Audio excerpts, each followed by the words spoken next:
बाबा सिद्दीकी इनके पार्टी के नेता का मर्डर कैसे हुआ और रिस्पॉन्सिबिलिटी कौन लेगा? देवेंद्र फडणवीस को हटाओ, एकनाथ शिंदे को हटाओ। एकनाथ शिंदे तो खुद बिल्डर है, एसआरए के प्रोजेक्ट रन करते हैं। अच्छी तरह सुनिए, धमाका है ये। देखिए, बाबा सिद्दीकी जी की जो हत्या हुई उसको लेकर हमारी सरकार ने, मुख्यमंत्री और गृह मंत्री दोनों ने अपनी तरफ से पूरी सतर्कता दिखाई है और सरकार इस बात के लिए प्रतिबद्ध है कि जो पकड़े भी गए हैं आरोपी और जो लोग होंगे उनको अंजाम तक पहुंचाया जाएगा। परंतु जो लोग कह रहे हैं कि गन्स वापस आ गई, वो भूल गए कि जब हमारी सरकार नहीं थी तो मुंबई में क्या था? सिर्फ गैंग वार थी क्या? ये 26/11 का हमला ये गैंग वार का नतीजा था, या 2006 में और फिर 2011 में लोकल ट्रेन में ब्लास्ट ये गैंग वॉर थी, या पुणे से लेके नागपुर में जो हमला हुआ था ये सब गैंग वॉर था।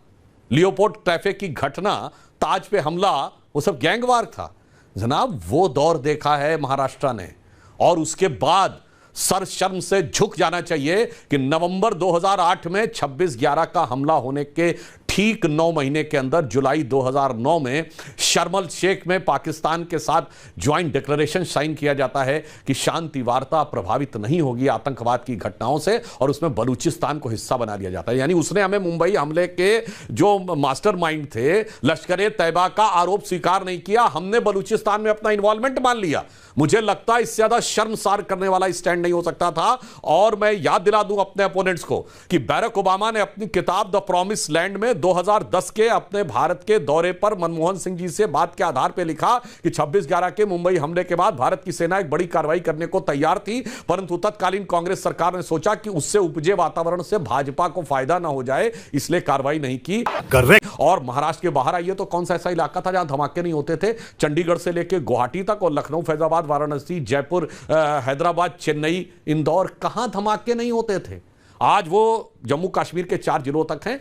मैं एक बात और कहना चाहता हूं, आपने देखा है कि लोकसभा चुनाव के बाद थोड़ा ताकत बढ़ गई है कुछ ताकतों की, तो प्लेन में धमकी भी दिखने लगी है और ट्रेनों के ट्रैक के ऊपर कोई आके गैस का सिलेंडर भी रख दे रहा है। तो दिल्ली में स्कूलों के धमकी वाले फोन आने लगे हैं। वो लोगों को जोश आ गया है, कुछ शक्तियां मजबूत हो गई हैं और उनको लगने लगा है कि वो बहुत मजबूत हो गई हैं, तो सरकार के खिलाफ तो ये सारी घटनाएं दिखने लगी। अब दर्शकों को विवेक से सोचना चाहिए कि पिछले 3-4 महीनों में किन ताकतों के हौसले बुलंद हुए हैं, कर कुछ नहीं पा रहे हैं, मगर वो इस प्रकार की हरकतें करके माहौल को खराब करने का प्रयास कर रहे हैं। इसलिए बाबा सिद्दीकी की घटना को केवल एक घटना के रूप में देखना एक पक्ष है, मैं कहूंगा लार्जर डिजाइन के एक हिस्से के रूप में देखना एक दूसरा नजरिया है। यह मैं दर्शकों के विवेक पर छोड़ता हूं।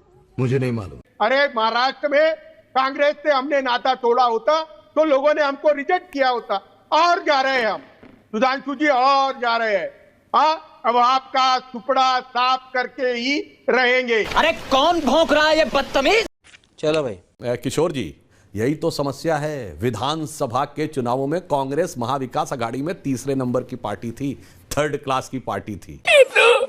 लोकसभा चुनाव में 1st क्लास की पार्टी हो गई, आप लोगों से आगे निकल गई। इसलिए हमारी तरफ मत देखिए। आपके लिए मैं कहना चाहूंगा, वो पुराना भजन था ना, तोरी गठरी में लागा चोर मुसाफिर मन की आंखें खोल।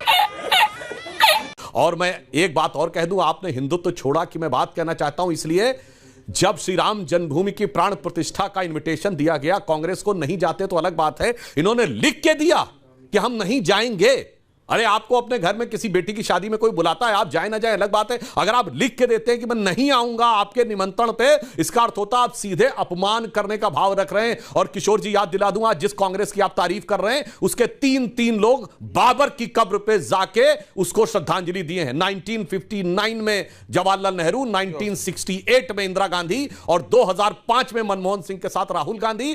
और इस बात का वर्णन नटवर सिंह जो विदेश मंत्री थे, उन्होंने अपनी किताब one life is not enough में लिखा है कि जब इंदिरा जी 68 में बाबर की कब्र के ऊपर उनको श्रद्धांजलि दे रही थी तो मैं चंद फीट की दूरी पर खड़ा था। ऐसा लग रहा था सदियां सिमट कर लम्हे में आ गई। और बाबर को श्रद्धांजलि देना एक महान काम है और इंदिरा जी के साथ तो वो एक अनुपम अनुभव था। महोदय, कहां से कहां आ गए। कहां बाला साहब ठाकरे जी ने कहा था कि अगर बाबरी मस्जिद मेरे शिव सैनिकों ने गिराई तो मुझे गर्व है। कहां बाबर की कब्र पे सिजदा करने वाले और राम मंदिर के निमंत्रण को ठुकराने वालों के साथ खड़े हैं, फिर भी कह रहे हैं हम हिंदुत्व के अलंबरदार हैं। तो मुझे लगता है देश को ऐसे लोगों से खबरदार रहना चाहिए।